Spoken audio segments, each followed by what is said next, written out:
have the language of the Hebrew man. Loud and clear, the language of the Hebrew man.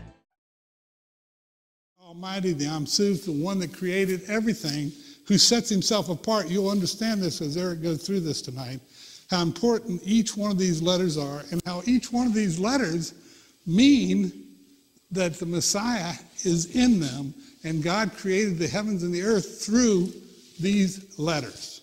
This is a huge deal. That means that these other letters that are used, something was hidden. Anybody in here ever heard that about the Aleph and the Tav, and it's the explanation of why it's the fourth word that's not considered or pronounced in the English language when we translate the Bible?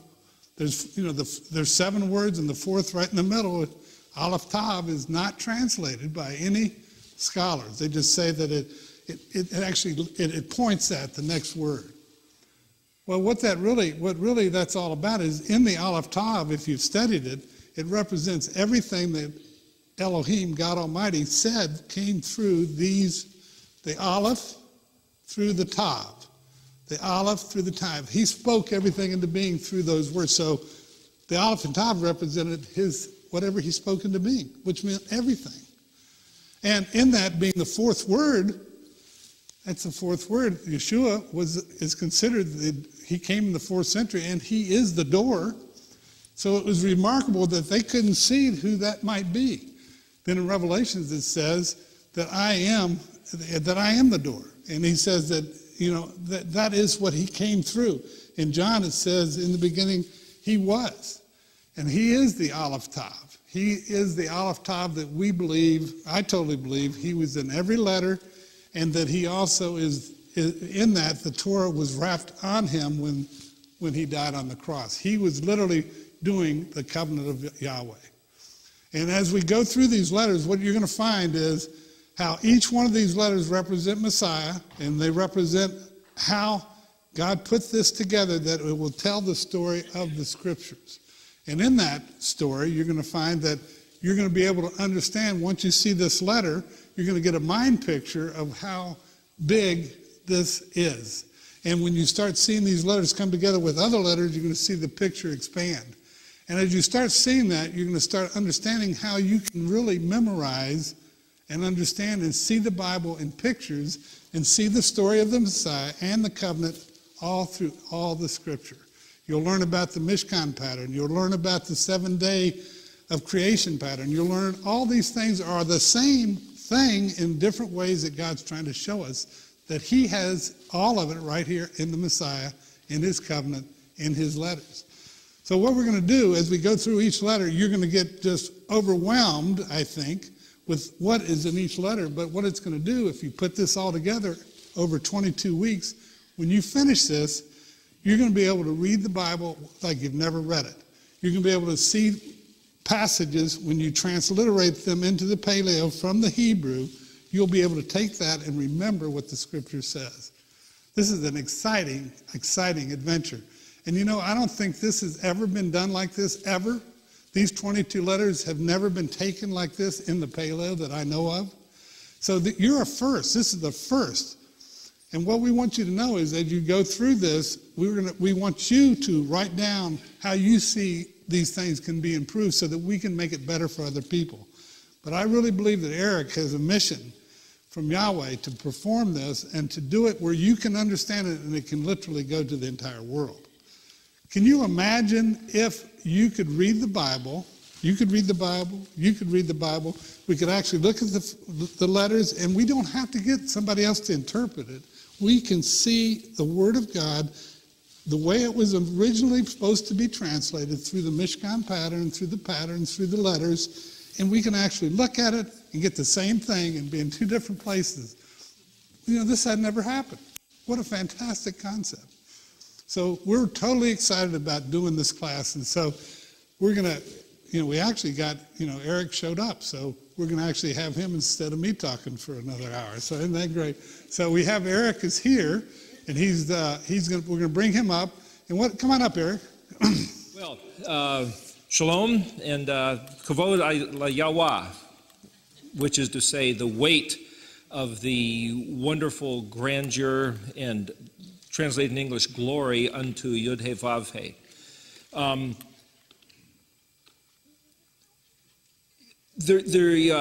Last month we did an overview.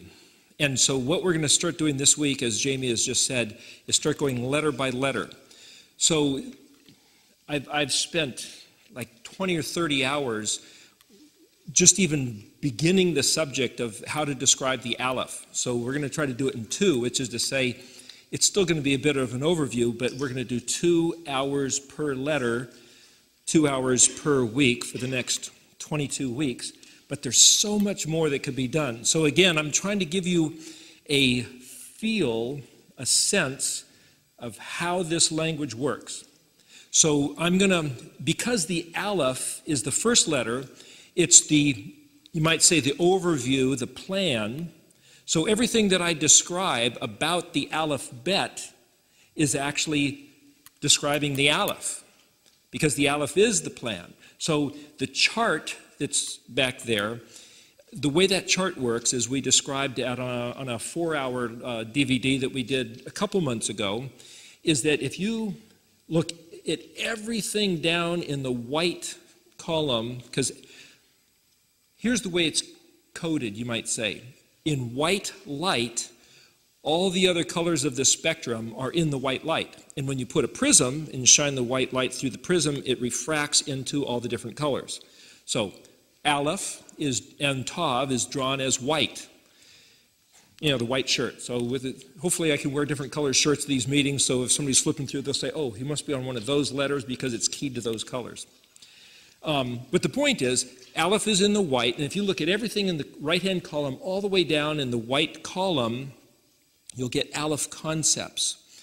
Aleph concepts, not to go through the whole chart with you because it's on the chart, are things like strategy and concept and theory.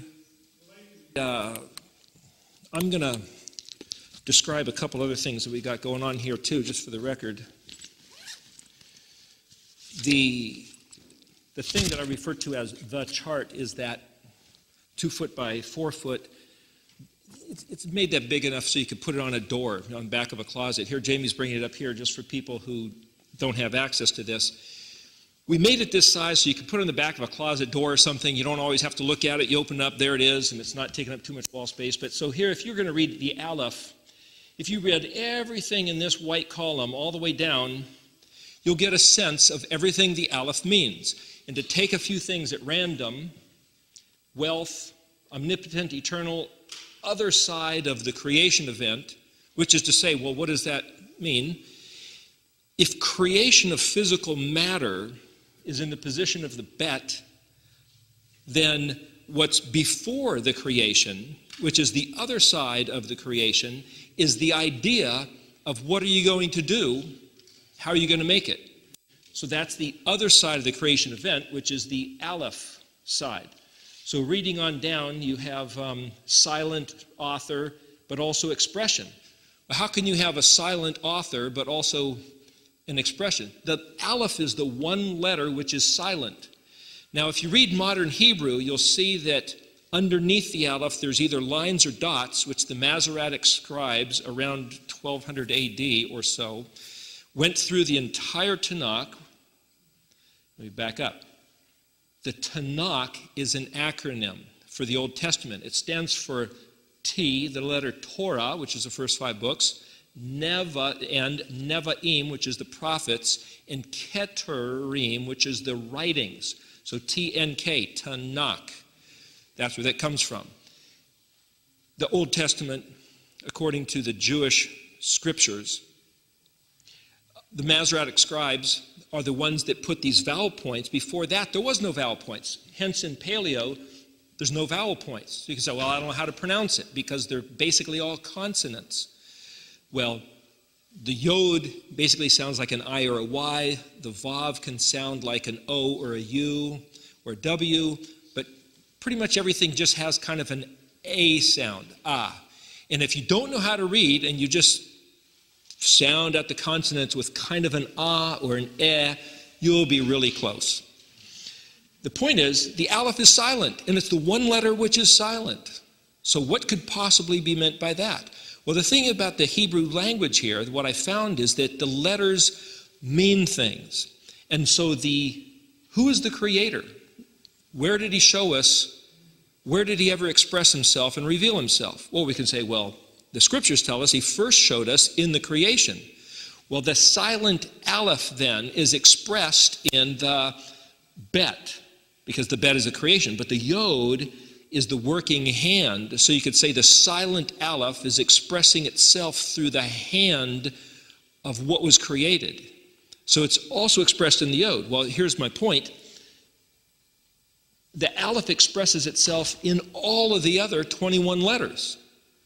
So if you know what the 21 other letters mean, you will hear the sound of the silent Aleph. These are concepts, these are pictures. And if you understand these pictures, then you might say, well, every time you see the letter Aleph in a word, you could read, oh, that has something to do with the plan on the other side of the creation event. Now you can say, well, how do I know that? Am I just making this up? I've got a bunch of scriptures I hopefully will get to reading to you to prove the point, to prove the case. However, I've been told by some that this is all bogus information. I'm just some raving lunatic. It's idiocy. It's not true.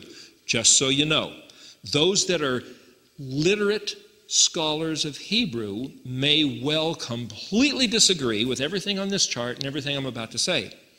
There's a verse in the scriptures. Now, rendering Daniel 12:4, where he says, hide the words and seal the book until the time of the end. That's this last line down here. That's another subject which we won't get to tonight, but just so you know it's there. Hide the words and seal the book. Well, that means something is stopped up, closed up, that you cannot get access to. And to hide, well, if you look at what that word really means in the way it's written, it means to obfuscate, which is to say make unclear, make obscure, make ambiguous, to make so general that it's non-specific. Well, now that doesn't mean that every word you read is non-specific. That just means that it was made non-specific by something Daniel was told to do. And if Daniel, this is all hypothetical, if Daniel was the guy who changed the lettering style from the Paleo to the modern, which I maintain that he did, by the proof of the evidence, not that I can point to any real proof that Daniel did this, but it's kind of like detective work, looking for the smoking gun and who had probable cause and that whole thing. Just so you know. Anyway, because Daniel was told to seal the book, I was looking for other words in the scriptures with the word seal. There's a verse, I believe it's in Isaiah, but I'm not sure. If I took the time to find every little verse that I'm going to mention and tell it to you and read it to you, we're going to burn through all kinds of time. I do have things written down, but I'm going off the top of my head, just so you know. So forgive me if I'm erroneous on a couple little facts. But the point is, the verse says, take the sealed book, Sefer is the word book, take the sealed Sefer, and give it to a literate one and say, read this, please. And the literate one says, I can't read it, it's sealed. Then take the sealed book and give it to an illiterate one. And the illiterate one says, I can't read it, I'm illiterate. Now that's the way it's translated in English. But if you look at the way what the illiterate one said, if you're illiterate, like I was illiterate up until recently, you might say, I don't know how to read Hebrew, so I don't know what this illiterate man says. I have to trust the English translation. But so I'm kind of playing with a riddle here. There's a riddle. What did the illiterate man say? If you're illiterate, you don't know what he said. But what he really said was the letters Lamed Aleph, Lo, Yod Dalet, Ayin, Tav Yod, Ida T, Sefer, Samik Pei Resh. It's like, I don't read. Those letters mean nothing to you. I mean, I could point these letters out and they don't mean anything to you. But if you know how to recognize the pictures that the letters describe, I'll see if I can, well, I'll do it here. Lamed, if you read down what the Lamed means, you'll see it's a shepherd's staff, and basically it's an authority. And then the Aleph is to set something in motion. It's the first letter, it's the master, it's the concept. So it's like, okay, the authority, 12 is the letter Lamed, so it's like a government. The authority that like sets this whole thing in motion is kind of like a bowler. You know, he has the pins down there and he's on the court and he takes that bowling ball and he determines the aim and he determines the speed and the force. That's Lamed Aleph. You say, wait a minute, the word Lamed Aleph translated literally means no. So how does that mean the guy that set everything in motion, Lamed Aleph? Maybe this is bad rendering. You say, well, the parent of the family, the father, is the one who set everything in motion. He's the guy with the authority to say no. This is my place, I say no. So see, there's this connection. Can you see that connection? So some of this work is making those kind of connections and inferences. So the word Sefer, which is the last word of the sentence, literally means book. In this chart, it's translated right here out of the dictionary. The word Sefer means count, number, tell, narrate, to cut, which is to shape, which is to say cut hair. So a barber is called a Sefer or Sephira. It means to a census, a border, a frontier. And a border or frontier, like the border of your property, you'll set fence posts. And then you'll string wire between them. And you say, okay, that designates my property. Well, Abraham was told to sephir the stars. And so we think, oh, well, he was told, it's translated count. Abraham was told to count the stars. Nobody can count the stars. But he could sephir the stars. Sephir is the word count. It's also the word connect the dots and string things together until you form a story, a narration, a picture. Abraham certainly could narrate and tell a story with the pictures. I think Abraham designed the constellations. That's a whole other story, but the oldest known constellations in Dendor, Egypt, in the ceiling of this planetarium, you might say, was about 2000 BC. That's when Abraham lived. The language was changed from the Paleo to modern about 500 BC. That's when Daniel lived. So I'm making these connections and saying, wow, what if that was the guy that did it? Abraham was told to sephir the stars. Daniel was told to hide the book. Anyway, lo, idati. Yod, if you read all that, it's the hand that works. Dalet is a door. Ayin is understanding. Tav is the covenant. And then Yod again. Yod at the end of the word basically means my. It's the hand of the author. The author wrote it and then signed it and claimed it as his own. You should say, my hand, or the author, the creator's hand, who? Who's my? The guy of the Lamed Aleph, the one who set this whole thing in motion, the designer. My hand is on the door to understanding my covenant. And what's that? Sefer, Samik Pei Resh. What does that mean? Connect the dots. Well, the Samik is drawn like the mast of a ship, which is rigged with ropes. It's also in the position of what lines up to be the menorah. It's an engineered structure. It's like the guy on the watchtower, which is to say like a trellis, like a watchtower, like a railroad bridge, you might say, is engineered to take load. And it's like something is engineered. Well, it's also engineered, which is to say planned with forces and weights. It's in the day of putting the sun, moon, and stars in the sky, which are principalities in the book of Revelation.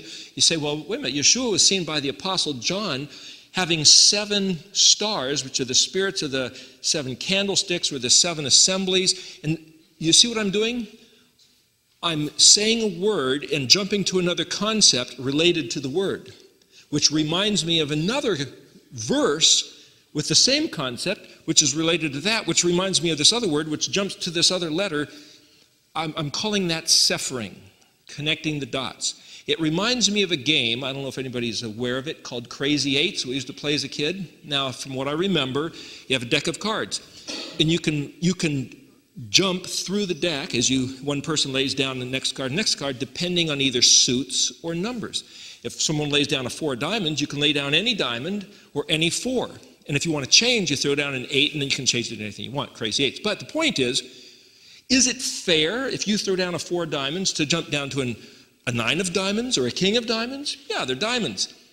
It's the same type of thing. So as we go through the language, what I found is that this is the way the Hebrew language is constructed. This is the Aleph.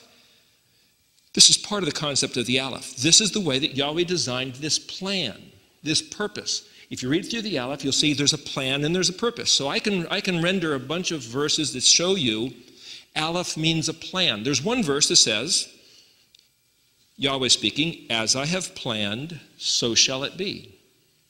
As I have purposed, so shall it come about.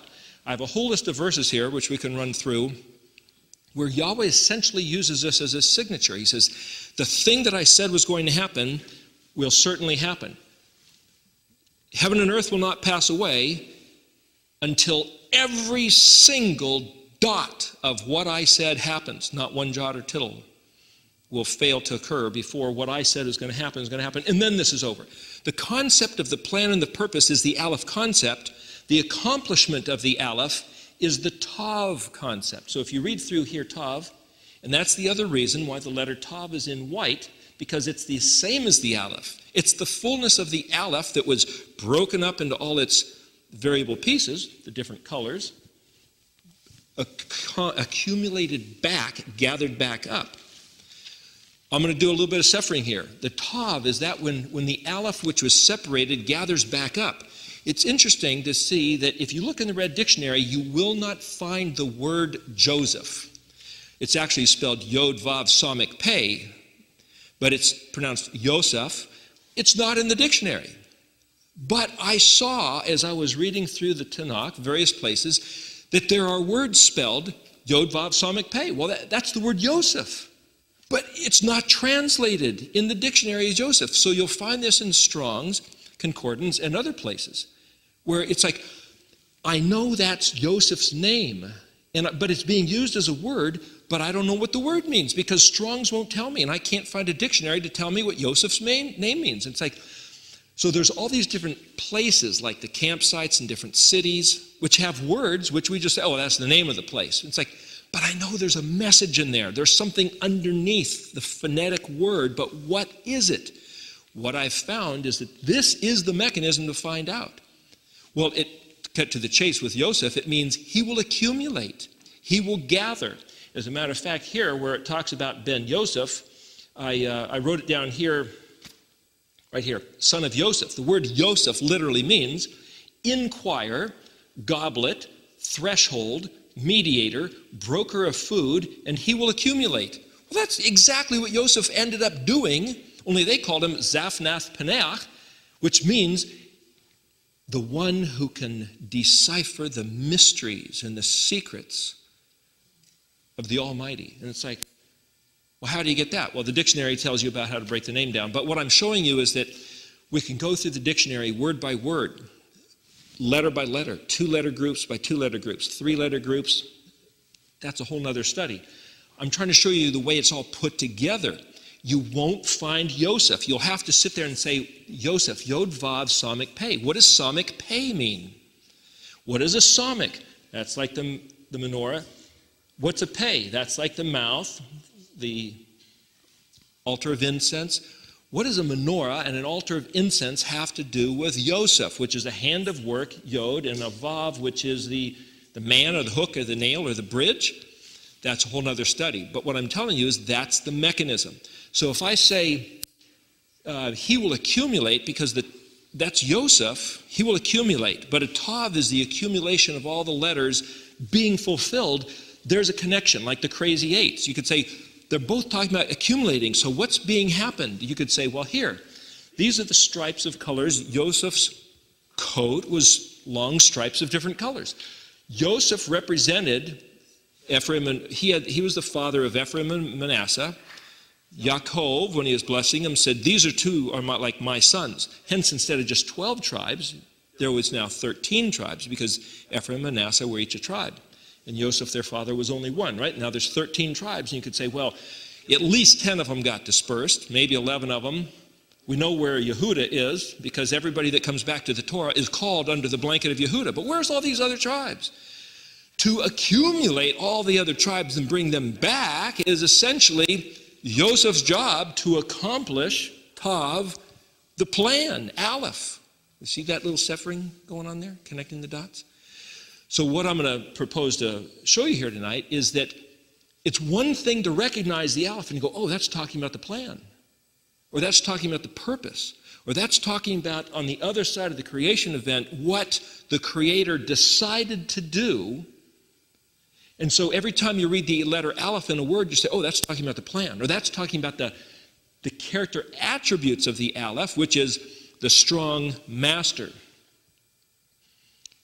But it's another thing to say, I know what the plan is. Well, now you say, well, how do you know what the plan is? And you can't rely on the doctrines we've inherited. You can't rely on Christian doctrine or rabbinical doctrine. You have to say, what did he say the plan was? And so part of the mystery of the Aleph is, the Aleph is like the white light which contains all the other letters. And the intriguing thing about this Hebrew alphabet is that the plan, the mystery of the plan, is described in all the other letters of the Hebrew alphabet, if you know what they mean. So the plan is wrapped up in the Aleph, which says this is the plan. But you have to know that the Almighty had a plan from before he made the creation, and the plan included plan A and plan B, maybe 22 plans, but the point is, for example, in the book of Esther, I'm going to now suffer that connection. In the book of Esther, the Jews were about to be ruined, destroyed, annihilated, and Mordecai, Esther's uncle, says, you can say something to Ahasuerus. You can say something to alleviate this trouble that's coming upon your people. And she says, gosh, he hasn't called for me in a month, and I could lose my head if I go in there. He says, if this happens, you're going to lose your head anyway, and you might be the savior of your people. And if you don't do it, Yahweh's got plan B. He's got some other person that he will use to remedy his people, but this could be you. And so the question is, it's like, that infers a plan B. If we assume that Yahweh's got all kinds of plans, the question is, are we going to play into the plan that he has for us? Or are we going to wait and say, well, let me see what the next plan is, and something will happen, you go, say, it had nothing to do with me. It's like, whoa, what? We might have been able to be involved in the plan if we would step up to the plate and say, how do we participate? You have to know that he's got a plan. It's not just a random series of events that's going on. So the point is, if you look at the Aleph and say, what is his plan? Plan B, you might say, was, here's the presentation. Blessing or the curse, do what I say, get blessed, don't do what I say, get cursed. So Israel took the curse. And all through the scriptures, you'll find that Yahweh says, that wasn't what I wanted. That wasn't my plan, but there's a contingency plan for if that's the one you take. And I believe where we're at now, based on the 2030-year curse being over as of 2010, according to the calculations that we talked about last time, we can come back to the plan. And if we come back to the plan, I believe we have the blessing available. So how do we come back to the plan? Well, we have to reaccumulate Yosef, the lost tribes, and the lost preferences and desires of Yahweh. Because he says, you come back to me and I'll come back to you. You come back and regard the things I said, and then I will implement the things I said. And you say, well, what did he say? There's a bunch of other stuff here I can go into details, but basically, this is what he said. You can say, well, I don't know how to read this. And it's like, if you just read all these words, you'll get a feeling for what he said every time he mentioned an Aleph. Same with Bet, Gimel, so forth and so on. So even though you don't necessarily know what to do with these words, if you just read these colored lines all the way down, you'll start to get a feeling for what each letter is about. Because the letter, you have to realize, is not just a definition. This is what the letter means. Like Bet means body, or Bet means house. Well, house is something you go into. A body is something you inhabit. So is your car. Well, your car is kind of like a bet. Well, is a house a bet or a car a bet? They both are bets. But it also, bet not only means in, it means into, it also means on. Well, you ride on a horse, so a horse could be a bet. You're riding on the horse, but a horse is like a camel, which is a gimel, is something that moves, so is it a bet or a gimel? And it can get really confusing. But it's not a matter of saying, which one is it? It's a matter of, do you see the pictures that are the plan that Yahweh incorporated into the construction or the manifestation of the Aleph through the concepts of betness, gimmelness. See, bet is to incorporate into substance. So you could say, I have an idea, but I'm not going to tell anybody. It's going to be silent, and it's going to exist in an ethereal place in my own mind. Well, that's Aleph. Well, let's see it. That would be bet. To put it into substance and form and present it, it's now outside of me. So Aleph is one. Aleph is like the word echad, where everything, for the Almighty to say, you know, I'm going to do another project outside of myself. I'm going to make this bet, which is separated from me. Once it's separated from the echad of one, bet has the choice now to remove itself, to separate, be disassociated, and be antagonistic to Aleph. So that as soon as the Aleph 1 makes an other bet 2, you have to, the next most logical thing to say is, what's the connection between them? Well, that's described by the Gimel.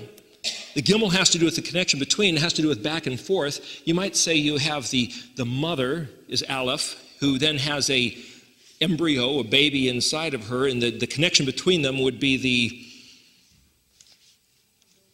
umbilical cord. Thanks, the word escaped me. So the Gimel, you could say, is like an umbilical cord.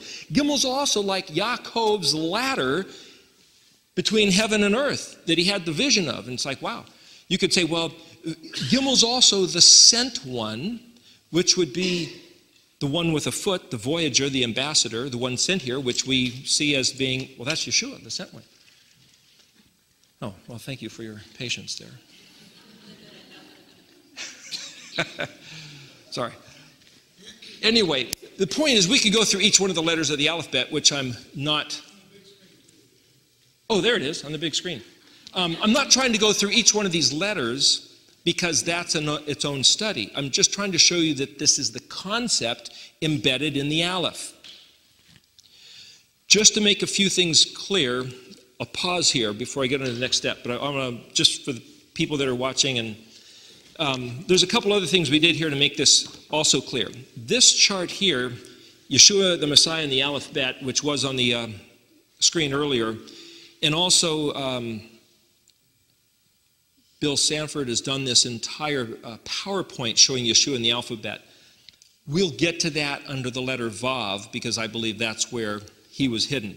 But just so you know what this is. So if you render each one of these letters, like for example, Aleph, the Almighty, infinite one, came from heaven to earth to be finite and visible. Well, that's actually Aleph becoming Bet. The Word became flesh. He is our strength. So you can say, now what has that got to do with Aleph? How do I know Aleph is all that stuff? Because Aleph finds its most immediate expression in the letter next to it, Bet. But also the way you can read this Aleph Bet is like this, you might say like a tank tread, where it's not the letter just in front of it, but also the letter behind it. Well, there is no letter behind it, it's the Aleph. But if it's like a tank tread, the Tav is before the Aleph, or in back of it. So when you start reading these words, if you think of not just the letter, but the letter in front of it, the letter behind it, it gives you a reference for that letter. And I'm just telling you different mechanisms. Each one of these, you could sit there and personally take the time to say, okay, I'm going to open up the dictionary and read every word that starts with Aleph. And it's like, that's a lot of stuff. And then you can say, and I've done this with the things I'm telling you to do, the things I've done. Take every letter of the alphabet and then add an Aleph to it. So you have Bet Aleph, Gimel Aleph, Dalet Aleph, Hey Aleph, Vav Aleph, and see what effect adding an Aleph to the word makes. And then you could take the two-letter combinations, like Bet Gimel Aleph, Bet Gimel Bet, Bet Gimel Dalet. You start adding letters, and so you start noticing by use how these letters affect the words. And this is the great thing about this dictionary, is that I haven't seen any other dictionary where you can do this. But it takes many hours of time. But if you do that, it all becomes these personal insights of saying, wait a minute, if you take these two letters and you just read like every word that starts with Pei Lamed, is where we get Pei is the same letter as Fe, F, or PH is the same letter as P. So you'll get plaza, plutocrat, plebeian is the translated English words. It's like, what do those got to do with each other? Then you've got flower and fluorescence. What does that got to do with each other? Well, if you sit there, I think there's like 5 pages in the dictionary starting with Pei Lamed, or FL or PL words. Well, for example, a plutocrat is somebody very wealthy. A plebeian is the masses of the poor. What's the association? Like fields, there's an FL, field, right? plaza, the spread out place. So things that are spread out start with Pei Lamed. Happens to be where paleo is also, and Pele, which is wonderful and marvelous, is also, it's like, whew. You start developing these concepts. Well, the interesting thing is, because Aleph is the plan that everything else is in, because Abba, starting with the Aleph, said, I'm going to determine. Now, Jamie mentioned the word Ein Sof. Sof, that's the Psalmic Pei again, only there's a Vav in the middle, Psalmic Vav Pei. What does that mean? Well, Yosef, Psalmic Pei, means to accumulate, but Sof has to do with a limit, which is to say a limit of what is accumulated. So many of the words have both a positive meaning and the exact opposite meaning. And literally, you can look at the words in the dictionary and you'll find a certain word that means, like, to run and be agile is the exact same word as to be lame and crippled. And it's like, well, how do you know how to translate it? That's one of the problems with reading English, is because what we have is somebody's interpretation of what they thought was the best way to interpret it. And you could say, well, it's based on tradition. I've spent hundreds and hundreds of hours literally translating verses where I'm not trying to say, well, which of the two ways should it be translated? Is it the positive or the negative? Is it that you can run with agility, or is it that you're crippled and lame? It's probably both. And it's probably an expression of the blessing or the curse. For an example, here's another thing to say. Okay, one of the 10 commandments is, thou shalt not steal. Okay, so Yahweh comes along and says, I'm going to be your Elohim. That's the plan. That's the Aleph. As a matter of fact, if you read down here, you'll see where it says, in the Aleph position, this is me. In the Bet position, it says, and this is you. So anytime you have a contract, it's between at least two parties. This is me. You have to identify yourself. That's the Aleph position. And this is B. That's Bet. That's the Aleph engaging the other. This is you. So when you see something that says, I am Yahweh, you are Israel, you're my Bet, then it's like, oh, that's the Aleph and the Bet. And then he'll say something about the connection between the two, which would be the Gimel. And so if you look down here under Exodus 20, where he talks about the 10 Commandments, you'll find it fits that pattern. Well, anyway, I'm jumping all over the place here. I'm trying to give you these overview concepts. Let me go back to what the illiterate man said, Lo yirati sefer. If you don't know how to read, and all you can do is look at pictures, the one who started this place, set the thing in motion, says, my hand is on the door to provide understanding of my covenant, and it's Psalmic Pei Resh. Psalmic, like this menorah, Pei, the mouth, or the words, or the explanation, and Resh, the exalted man. So you could say, if someone wants to be an exalted man, he will, like a psalmic, like an engineered structure, regard my words. That's what we're doing here. We're trying to fit it together like an engineered structure of connecting the dots. You could say, well, which exalted man? Well, Yeshua is the exalted man, the Resh man. Resh means head or exalted. And so think about and connect the structure of his words. Listen to what he said. Think about it. Sepher it. Put it together. So Sepher the Sepher. These kind of riddles are all through the language. And see, the illiterate man, if what he said was lo yirati sefer, it literally translates as negative or not, lo. Idati, which means knowledge, or I don't know, and sefer means books. So he didn't say I'm illiterate. He says negative, I understand books, or negative, I understand narrative or to count. And it's like, so he's saying I don't know how to read. But if you look at what he said, he was telling you how to read. Regard the guy who set this thing in motion. What did he set in motion? The Aleph. And if you know what's in the Aleph, it's the Yod, which is the working hand. It's the functioning hand that's on the door, Dalet, to open Ayin, the understanding of Tav, covenant, Yod, my, the creator. See what's in the Aleph, and it opens the door to understanding the covenant according to the engineered structure, which the Aleph is. This whole thing is an engineered structure, Psalmic, Pei, that he gave us in words, Resh, of the exalted man Yeshua. And he says, I'm the vine, you're the branches. If you're in me, you can do anything. If you're broken off of me, you can do nothing. So stay in me, and you will become the exalted man also. That's Sefer. Well, that's the wisdom of the Torah right there. Regard his words. Figure out what he said and do it. You'll get the blessing instead of the curse. So why does every word have a positive and a negative? This is what you get is the blessing. This is what you get of the curse. So when you say no steal, thou shalt not steal, it doesn't say thou shalt not. It just says lo, and then the word for steal. And you could say, well, there's Yahweh just giving us a bunch of rules again, like some big shot authority saying, well, I'm going to tell you what to do. What if there's another way to read it? What if what he's saying is, here's the blessing if you're in me. If you're part of my covenant, I won't allow people to steal from you. And if they take something, because I gave it to, I remember once years ago, I got robbed 3 times in 1 week, and it was like, gosh, it was just, it was a horrible feeling. But then the thought occurred to me, if Yahweh walked up to you and said, hey, would you like to go to school? Would you like to take a class in my college? Wouldn't you? Is there anybody who would say, no, forget it? I mean, wouldn't you say, hey, sure, I'll take a class in your school.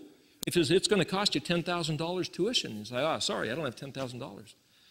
That's okay, I'll give you the $10,000. I'll give you $10,000 for the tuition to take my class in school. Would you like to take my class in school? And you go, sure. So the first thing that happens is 3 times in 1 week, somebody comes in and steals all your stuff, $10,000 worth. And it's like, I thought he was supposed to be watching out over me. It's like, now what are you supposed to do? What did the pay of the resh say? Go back and connect the dots. Psalmic, pay of resh. Sefer, what the Mashiach told us to do. He said, bless your enemies and pray for those who curse you. Okay, I'm now going to pray for the blessing of that thief who is such an idiot. He thinks he can get ahead in life by stealing. He thinks that he's going to make his life better. He's headed for hell. He's headed for certain destruction. Can't I have human compassion enough to pray for his enlightenment? That even the wicked will not be destroyed, but perhaps turn and be redeemed? Oh, by the way, that was your class that cost you $10,000 in Yahweh's school. Oh, because it didn't cost me. He just gave me the $10,000 worth of tools and whatever the guy stole, then let the guy steal it and said, I'll give it back. Don't worry about it. Why should I worry? It's just stuff. But the main thing to learn is how do we respond to things that happen in life? That's the Psalmic pay resh. How do we connect the dots? But if we can't see what Yahweh's doing because we don't know how to connect the dots of what he says, we just think, oh, he's going to bless us in such and such a way. Let me give you an example.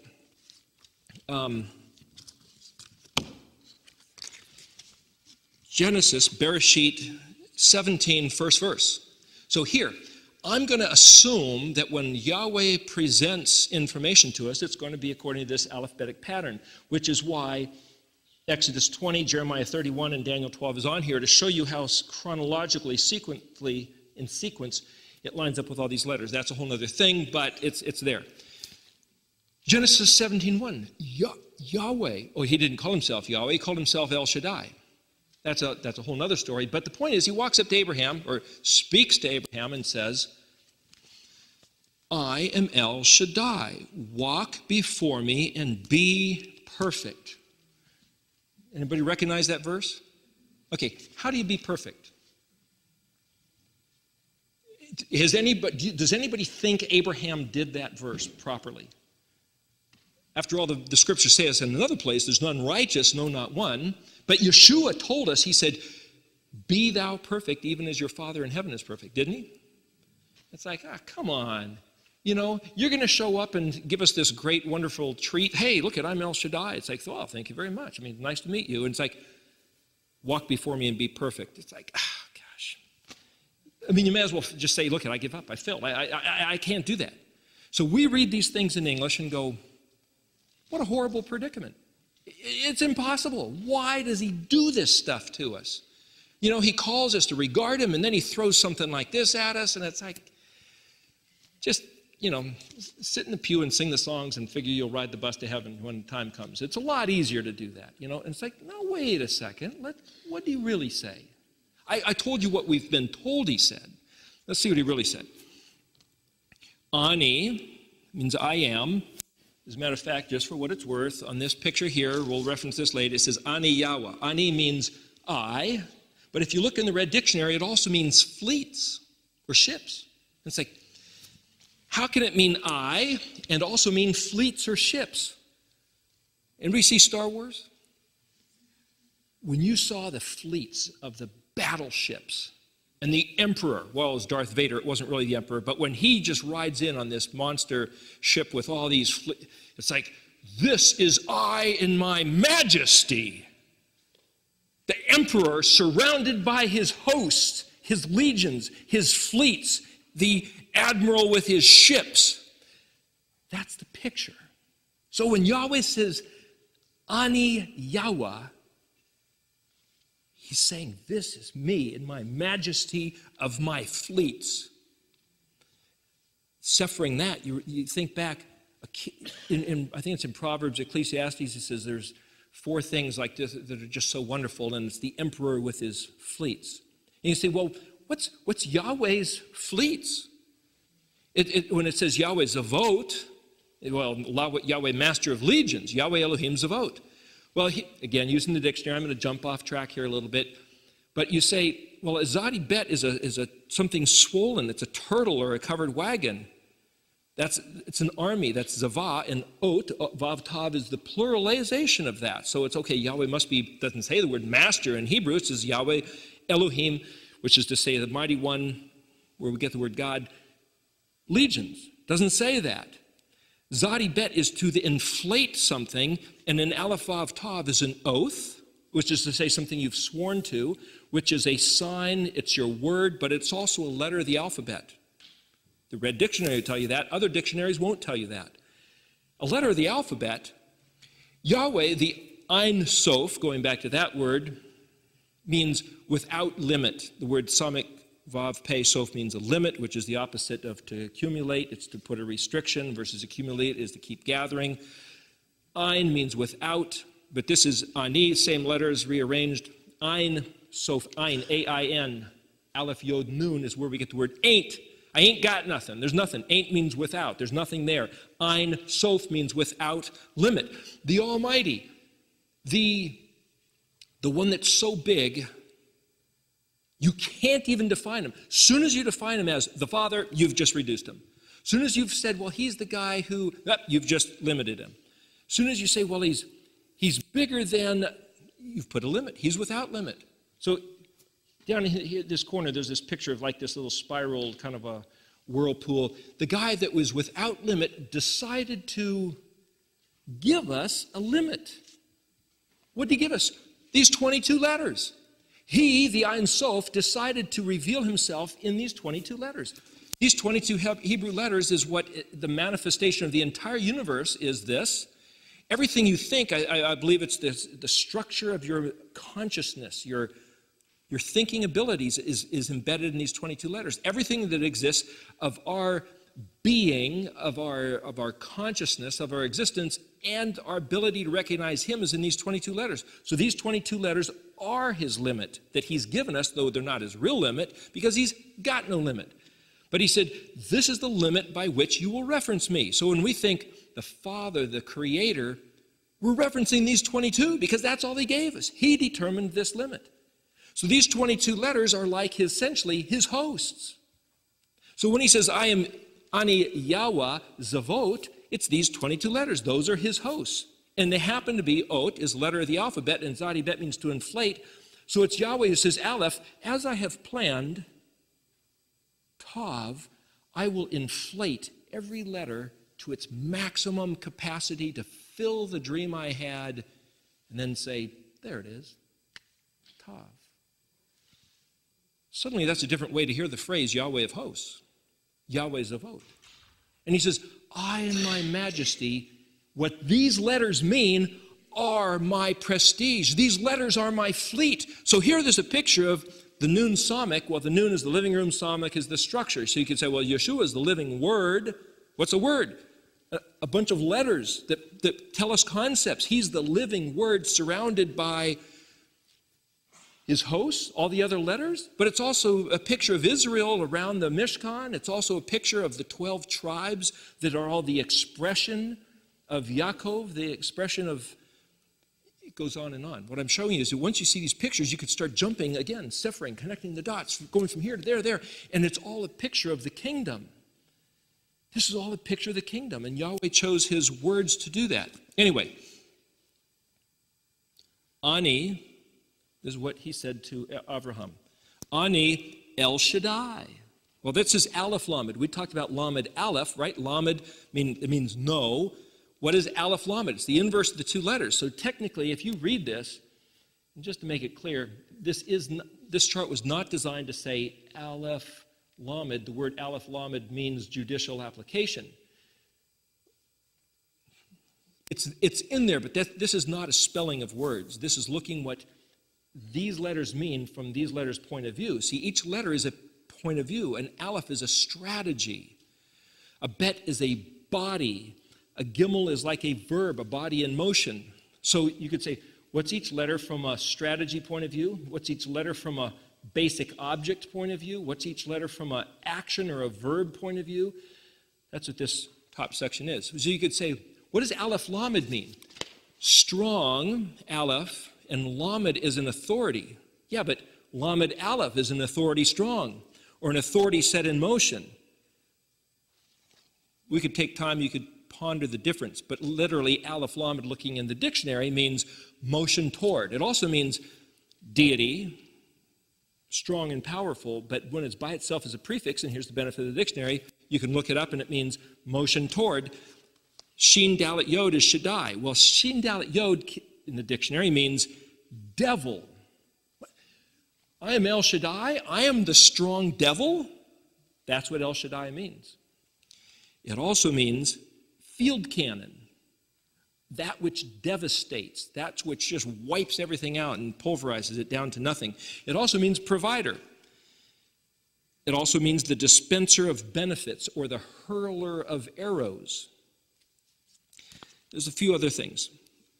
But the next verse, the next word says, Hey, Tav, Hey, Lamed, Kaf. And it's like, this is the word, I'm El Shaddai, walk before me, is the way it's translated. Well, you look in the dictionary, and this is why I said before, if you start on the left-hand side, Lamed, Kaf is the last two letters. Lamed and Kaf are the two letters in the purple right in the middle. And Lech Lecha is the parashah section that says, go you out. Lecha means to go out. But it also means to you. Kaf at the ends means your. Hey, Lamed Kaf, if you look it up in the dictionary, is the word halakha, which is how you walk. So when there's a tav, generally it's designed as a way to mean past or present. So, and then hey is the beginning, means the. So the, past or future, way you walk. So it's translated, this is how you're going to walk. So it's translated, I'm El Shaddai, walk before me, because the next word is la pene. La means unto. It's, again, that shepherd's staff that provokes emotion. And pene means face. Look it up in the dictionary. Before my face. Vav, hey, yod, hey, means to exist or be. And then tav, mem, where we get the word tom, as in Thomas, means perfect. So you have the breastplate and the stones were Urim and Tumim. Or you could say, well, people say there's these two stones behind the breastplate which glowed and made, vibrated or something, and they'd use it kind of like a Ouija board to give an answer. But the two words Or and Tom mean light and perfection. And I believe that there wasn't necessarily two stones that have been lost that they can't find, but they were quality attributes of all 12 stones, meaning Or and Tum, walk before me and be perfect. The 12 tribes of Israel are supposed to be the lights to the world as the branches of the menorah. And Yeshua said, you're the light of the world, though we regard him as the light of the world. And he says, you guys are supposed to be the light of the world.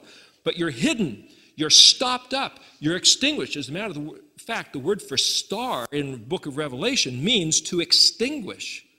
Yeshua was seen by the Apostle John as having 7 stars in his hand. And it's like, this is the mystery of the 7 stars. The 7 stars are the messengers to the 7 assemblies, which are the candlesticks, which is the word menorah. Well, the word menorah, if you see the way it's spelled, is mem, which is the place of, nun, the active doing, of vav resh, which is the word for light.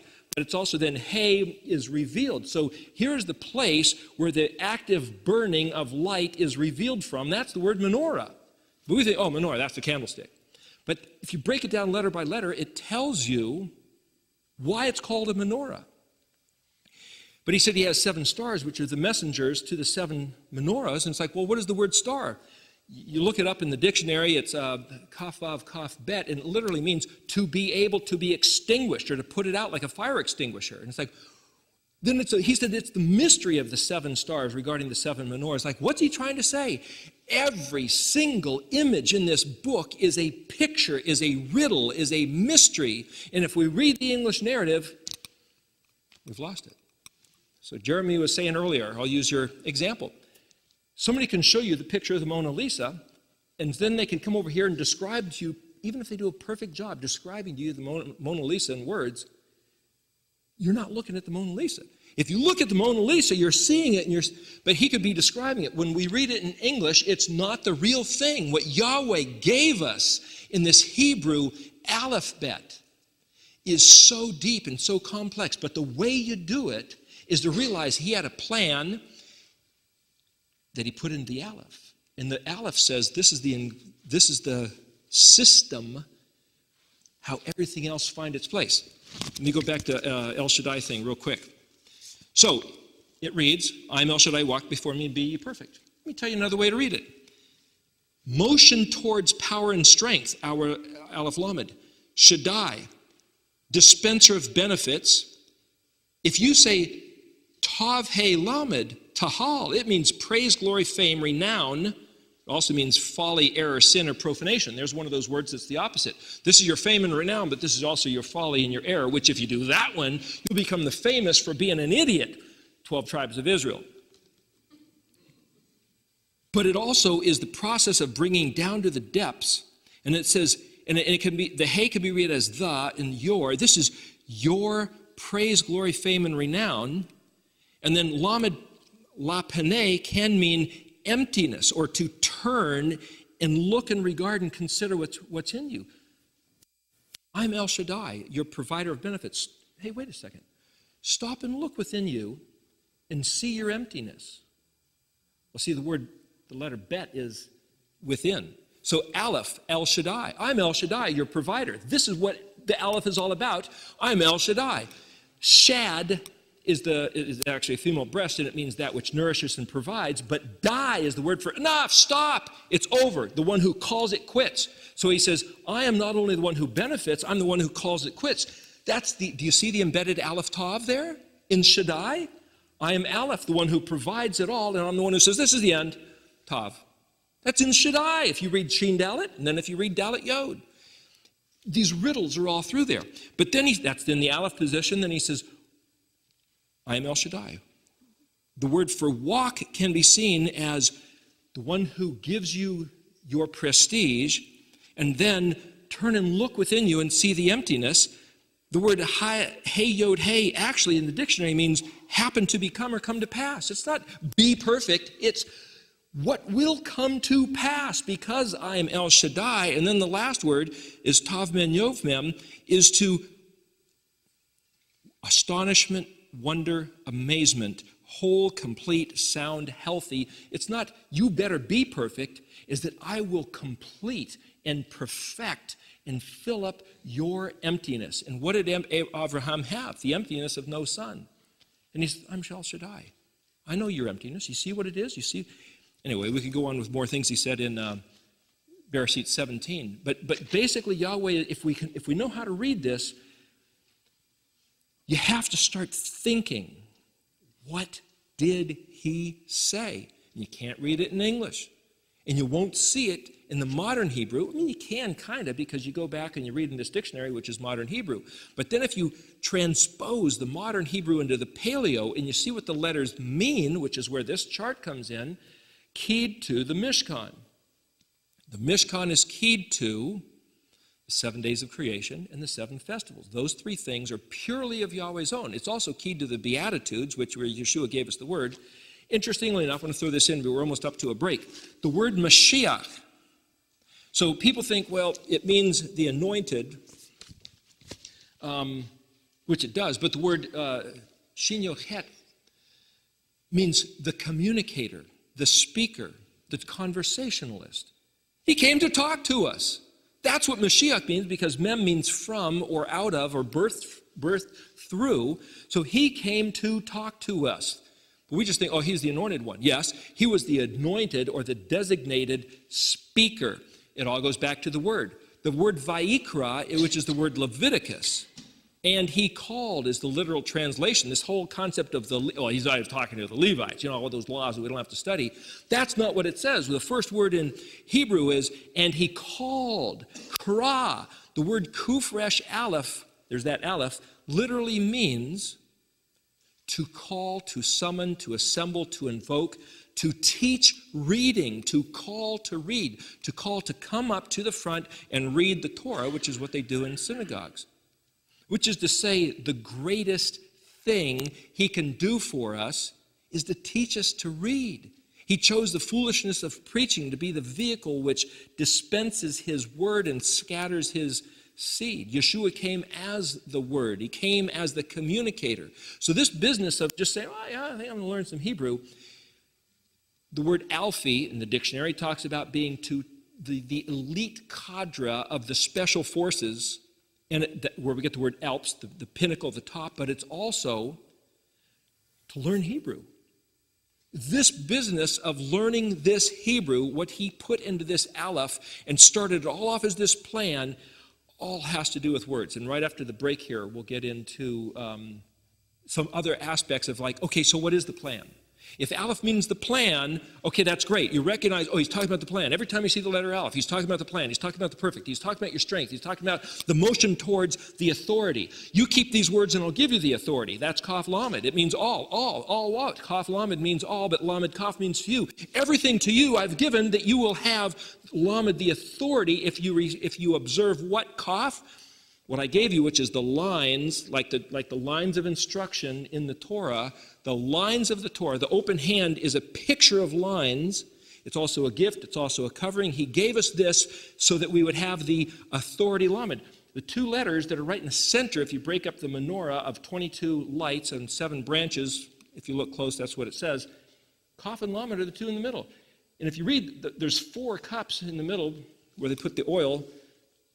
It spells Yod Kaf Lamed Mem, which means to have the power and the capacity to prevail.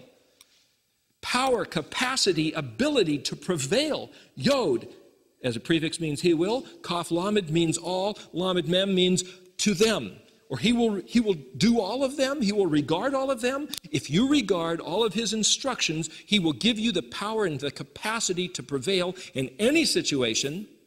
And he will give you the other side of what you get. So what do you get if you don't steal? He will keep them from stealing from you. Did that guy steal $10,000 worth of stuff from me? Sure he did. However, doesn't matter because Yahweh gave it to me to begin with. Yahweh will replace whatever he took, and he didn't steal from me. That was just the tuition for being in Yahweh's education. And I can just say, thank you, Yahweh. Bless that thief. You know who he is. Bless him. Draw him to the truth. Thank you for the experience. Time for a break, right?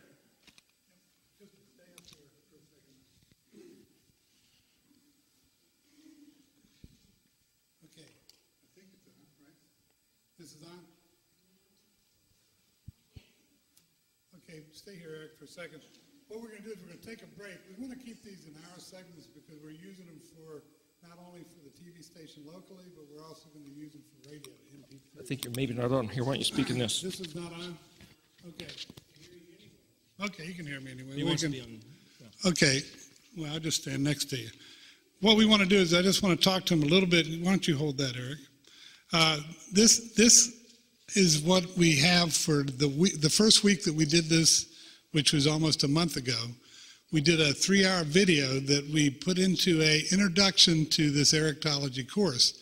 We have it available to you. It was done high definition television, high definition for really a great DVD. And you can get this back on the table, which will give you an introduction. If you're a little bit lost, this will help you pick up some of the pieces that he's not able to cover because he's moving on the Aleph now into the entire Aleph bet so that you can see the whole picture. So as we do this, you'll need to have these where you can go back and forth and look at them. On the back cover of this, where we have a picture of Eric, and we have on here, we have an explanation of these letters, which is the Mishkan pattern. It actually describes what is the Mishkan pattern in a very simple way. What does it say there, Eric? Why don't you explain it to them? Okay, this is kind of what I was talking about. The word Mishkan is where it's translated tabernacle, and pattern, well, the word Mishkan is Hebrew, pattern is English. Well, the word in Hebrew is actually tabanit. So in Hebrew it says Mishkan tabanit, which means tabernacle pattern. However, if you look close, mem is a place of which shin kaf has to do with abiding together, where we get sukkah, where sukkah is actually, well, anyway, shack, shekinah, noon, the active engagement of neighboring, dwelling together, and then tav, bet nun yod tav. Well, bet nun yod is the word my son, or my children. Tav is the sign of the covenant. So here it's my son wrapped up in the covenant is the place where we're going to neighbor together at the Mishkan. So one way to read that is the designated place where my son is wrapped up in the covenant. Well, that's another picture of this, because all the 22 letters, I believe, represent the covenant.